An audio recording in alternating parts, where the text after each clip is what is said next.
Hello children, welcome to असा education. आज हम कर रहे हैं ग्रेड 10 हिस्ट्री से chapter 4 the making of a global world. इसके क्वेश्चन आंसर्स और एक्सरसाइज ये पार्ट 2 है। कुछ क्वेश्चंस जो है हमने पार्ट 1 में कवर किए थे। Imagine that you are an indentured Indian labour in the Caribbean.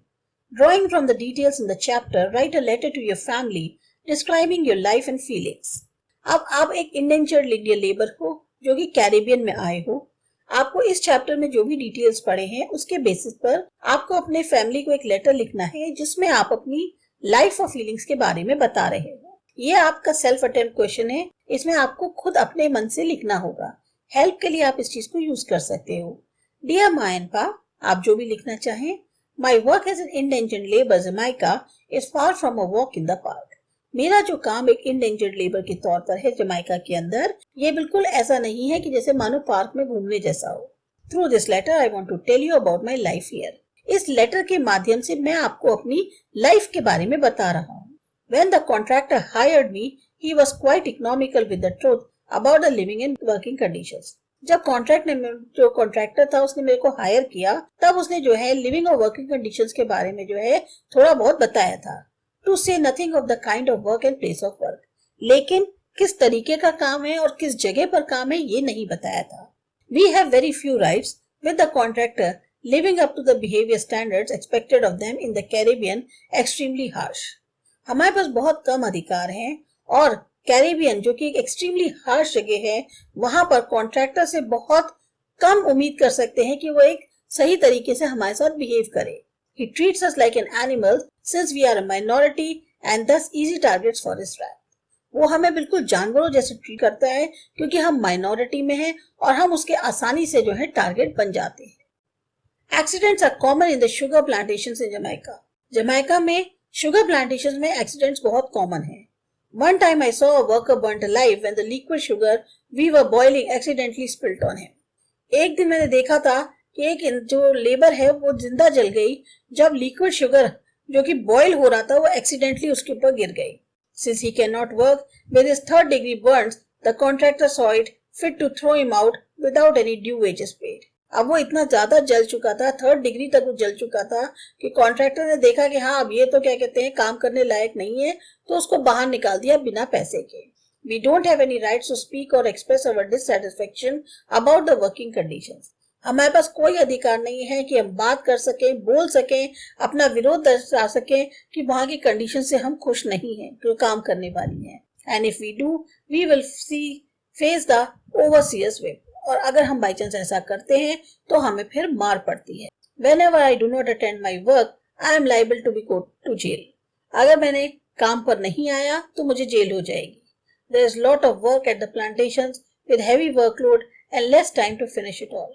बहुत ज्यादा काम है प्लांटेशंस पे, बहुत ज्यादा मात्रा में हेवी वर्कलोड है और कम समय मिलता है उसे पूरा खत्म करने के लिए। In case of unsatisfactory work my wages are cut. By chance अगर काम जो है उनकी एक्सपेक्टेशन के अकॉर्डिंग नहीं हुआ तो वेजेस भी कट हो जाते हैं। If there is hell on earth it is certainly this. अगर कहीं नर्क है धरती पर तो वो यहीं पर है। I know my writing will cause you anguish but rest assured that there is a talk of new laws underway to protect laborers like us. मैं जानता हूं कि मेरा ये जो लेटर है इससे आपको पढ़ने के बाद बहुत ज्यादा गुस्सा आएगा, लेकिन अभी नई लॉज के बारे में भी बात चल रही है कि लेबर्स को जो है कैसे इनसे बचाया जाए। This situation will pass soon. और बहुत जल्दी ये सिचुएशन भी निकल जाएगी।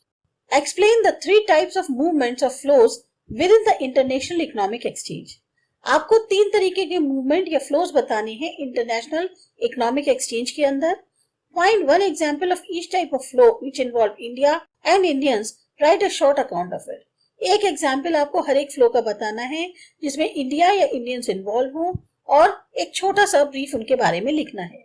The 3 types of movements or flows within the international economic exchange are trade flows, human capital flows and capital flows or investment. तो 3 तरीके के मूवमेंट या जो फ्लोज थे इंटरनेशनल इकोनॉमिक एक्सचेंज में, वो trade flow, human capital flow या capital flow और इन्वेस्टमेंट थी। These can be explained as, अब इनके बारे में बता रहे हैं। The trade in agricultural products, migration of labour and financial loans from to and from other nations. एक एग्रीकल्चरल प्रोडक्ट में ट्रेड, दूसरा लेबर का माइग्रेशन एक जगह से दूसरी जगह, और फाइनेंशियल लोन्स जो एक या दूसरे नेशन से लेना और देना। पहले बात करते हैं फ्लो ऑफ ट्रेड की, यानी ट्रेड इन गुड्स, जिसमें एग्जांपल क्लॉथ या व्हीट है। India was a hub of trade in the pre modern world and it exported textiles and spices in return for gold and silver from Europe. India एक बहुत बड़ा hub था trade का, व्यापार का, pre modern world से पहले, और ये एक्सपोर्ट करता था टेक्सटाइल्स और स्पाइसेस, और बदले में इसको गोल्ड और सिल्वर मिलता था यूरोप से। Fine cotton was produced in India and was exported to Europe. अब बहुत ही अच्छी क्वालिटी की कॉटन जो है वो इंडिया में उगाई जाती थी और उसे यूरोप एक्सपोर्ट किया जाता था। With industrialisation, British cotton manufacture began to expand and industrialise pressurise the government to restrict cotton imports and protect local industries. अब जैसे जैसे इंडस्ट्रियलाइजेशन का दौर आया, ब्रिटिश कॉटन मैन्युफैक्चर जो है वो और ज्यादा फैलने लग गया, विस्तार होने लग गया। इंडस्ट्रियलिस्ट जो थे अब वो गवर्नमेंट पे दबाव डालने लग गए कि बाहर से कॉटन को इंपोर्ट ना किया जाए और लोकल इंडस्ट्रीज को बचाया जाए। As a result of the tariffs that were imposed on cotton cloth imports, the inflow of fine Indian cotton began to decline. अब जितना ज्यादा क्या हुआ नतीजा, टैरिफ बहुत ज्यादा जो है वो बढ़ा दिए गए क्लॉथ इंपोर्ट पे, जिसकी वजह से जो इंडियन कॉटन थी, यानी जो फाइन इंडियन कॉटन थी, उसका जो इनफ्लो हो रहा था बाहर की, उसमें वो कम होने लग गया। फिर है the flow of labour, the migration of people in search of employment.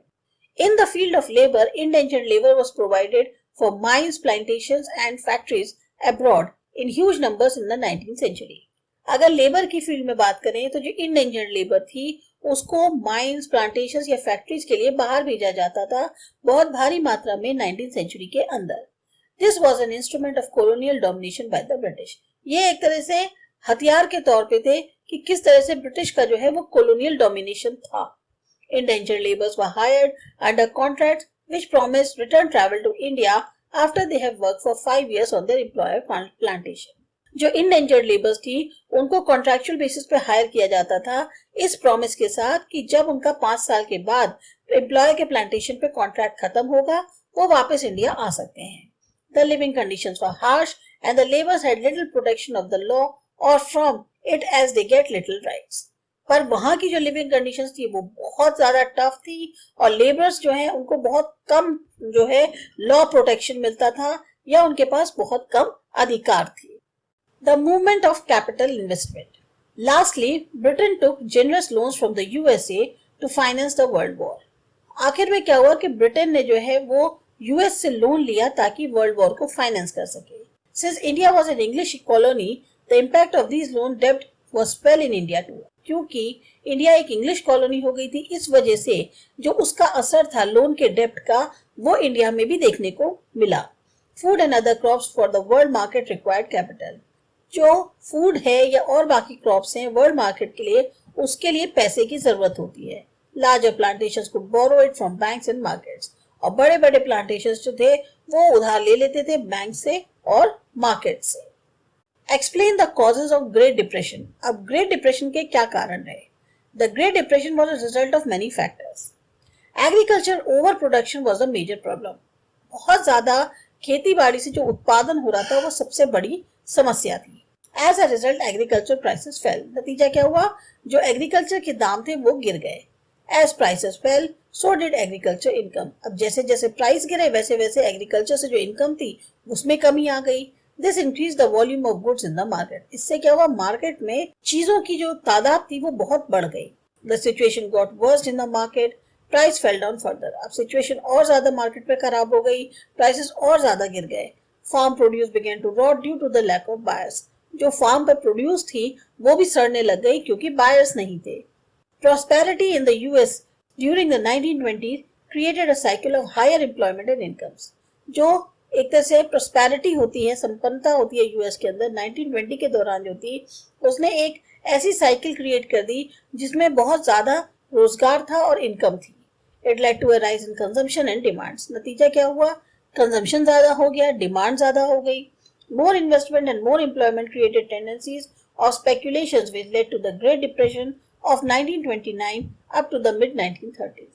ज्यादा इन्वेस्टमेंट, ज्यादा एम्प्लॉयमेंट, इससे क्या हुआ? एक स्पेकुलेशन की टेंडेंसी जो है वो जनरेट हो गई और उसकी वजह से जो ग्रेट डिप्रेशन है वो हुआ टिल मिड 1930 तक। द स्टॉक मार्केट क्रैश्ड इन 1929। 1929 में स्टॉक मार्केट क्रैश कर गया। It created panic among investors and depositors who stopped investing and depositing. अब इससे क्या हुआ, जो इन्वेस्टर्स थे या डिपॉजिटर्स थे वो एक तरह से परेशान हो गए और उन्होंने जो है क्या किया, इन्वेस्टमेंट और डिपॉजिट दोनों बंद कर दिया।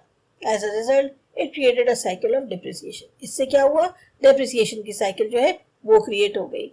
The withdrawal of the US loans affected the rest of the world in many different ways. अब यूएस ने जो लोन दे रही थी वो उससे हाथ खींच लिया। इससे क्या हुआ, पूरी दुनिया में अलग अलग तरीके से बहुत ज्यादा असर पड़ा। In Europe it led to the failure of the major banks and the collapse of major currencies such as British pound sterling.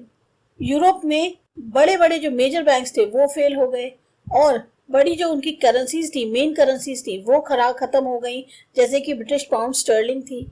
Some of the banks closed down when people withdrew all their assets, leaving them unable to invest. कुछ banks जो है इसलिए बंद हो गए क्योंकि लोगों ने अपने जितनी भी एसेट्स थे वो सब निकाल लिए और अब उनको जो है ऐसा नहीं हो रहा था कि वो दोबारा उसके अंदर इन्वेस्ट करें।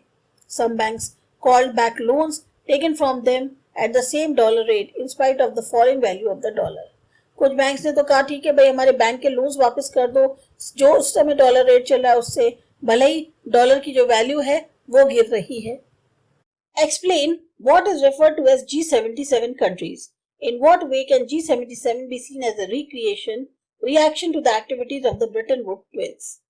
G77 कंट्रीज से आप क्या समझते हैं, किस तरीके से G77 को हम देख सकते हैं कि वो जो है एक तरह का रिएक्शन है, जो भी एक्टिविटीज थी ब्रिटेन वुड ट्विंस की उनका रिएक्शन जो है G77 है। हम इसको कैसे देख सकते हैं? After the Second World War, many parts of the world were still under European colonial rule, and it took over 2 decades for the colonies in Asia and Africa to become independent nations. Second world war के बाद भी बहुत सारे हिस्से थे दुनिया के अंदर जो अभी भी कॉलोनियल यानी यूरोपियन कॉलोनियल रूल के अंतर्गत थे और लगभग 2 दशक लगे कॉलोनीज को एशिया और अफ्रीका के अंदर कि वो जाकर एक इंडिपेंडेंट नेशन बन सके। When they become free, they faced many other problems such as poverty, lack of resources, etc. अब जब वो आजाद हो गए तो बहुत सारी समस्याएं खड़ी हो गई, जैसे गरीबी है, संसाधन की जो कमी है, वो economies and societies were handicapped for being under colonial rule for long periods. जो इकोनॉमीज थी या जो सोसाइटीज थी वो पूरी तरह से एक तरह से हैंडीकैप हो चुकी थी क्योंकि वो खुद ही जो है लंबे समय से कॉलोनियल रूल के अंडर थी। As colonies, many of the less developed regions of the world had been the part of Western empires. अगर कॉलोनी के तौर पे देखें तो जो कम डेवलप्ड रीजन थे वर्ल्ड के वो वेस्टर्न एम्पायर्स का हिस्सा थे। The policy of the Bretton Woods twins tilted more in favor of the developed nations of the Western world. और जो ब्रेटन वुड की नीतियां थी वो काफी हद तक डेवलप्ड नेशंस जो थे वेस्टर्न वर्ल्ड के उनके फेवर में थी। Now ironically, as new independent countries faced urgent pressures to lift their populations out of poverty, they come under the guidance of international agencies dominated by the former colonial powers. नतीजा क्या हुआ, या आप ironically ये बात कहें कि जो नए इंडिपेंडेंट कंट्रीज थे अब उनको बहुत ज्यादा प्रेशर झेलना पड़ रहा था क्योंकि उनको अपनी कंट्री की जो पॉपुलेशन है उसको गरीबी से बाहर निकालना था, तो मजबूरी में उनको जो है उन्हीं इंटरनेशनल एजेंसीज की गाइडेंस लेनी पड़ी जिसको डोमिनेट कौन कर रहे थे, जो उनके पहले कॉलोनियल पावर्स थे वो।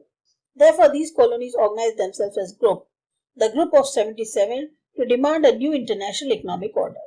तो फिर क्या हुआ, ये सारी कॉलोनीज ने अपने को ऑर्गेनाइज किया एक ग्रुप के तौर पे, एक ग्रुप बना 77 का या G77 ताकि एक नया इंटरनेशनल इकोनॉमिक ऑर्डर जो है उसकी डिमांड रख सके। By the NIEO, they meant a system that would give them real control over their natural resources, more development assistance, fairer price for raw materials and better access for the manufactured goods in the developed country markets. NIEO का मतलब हुआ एक ऐसा system जो उनको सही में control दे, natural resources के ऊपर ज्यादा विकास करने में उनको सहायता करे, रॉ मटेरियल्स के सही दाम मिले और एक सही पहुंच हो मैन्युफैक्चर्ड गुड्स के डेवलप्ड कंट्री के मार्केट के अंदर। तो ये था आपका चैप्टर। आपको अच्छा लगा, समझ में आया? सब्सक्राइब करो माय चैनल आसा एजुकेशन। बाय।